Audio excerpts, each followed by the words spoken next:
сәлем достар, сіздермен бірге ерке. Бүгін мен сіздерге шалқан ертегісін айтып беремін. Олай болса, ертегімді соңына дейін тыңдаңыздар, өте қызықты болады. Баяғы заманда шал мен кемпір болыпты. Олардың бақшасы бар екен. Бірде шал шалқан отырғызады.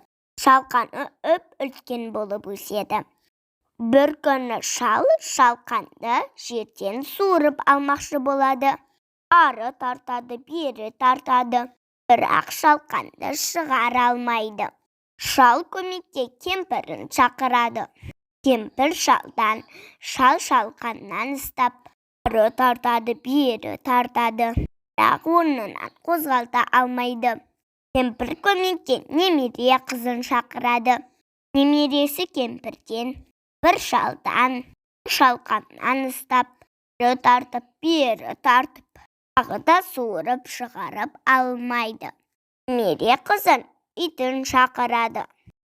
Ит қыздың етегінен, немересі кемпірден, кемпір шалдан, шал шалқаннан ұстап, ары тартып, бері тартып, шалқанды суыра алмайды. Енді ит көмекке мысықты шақырады. Мысық иттің құйрығынан, ит қыздың етегінен, немересі кемпірден, кемпір шалдан, шал шалқаннан ұстап, ары жұлқып, бері жұлқып, шалқанды шығара алмайды. Мысық болса тышқанды шақырады. Тышқан көмекке келіп, мысықтың құйрығынан, мысық иттен, ит немересінің ісінің етегінен, қыз кемпірден, кемпір шалдан, шал шалқаннан ұстап, тарта-тарта ақыры шалқанды суырып шығарыпты. Мінекей балалар, осымен менің ертегім аяқталды.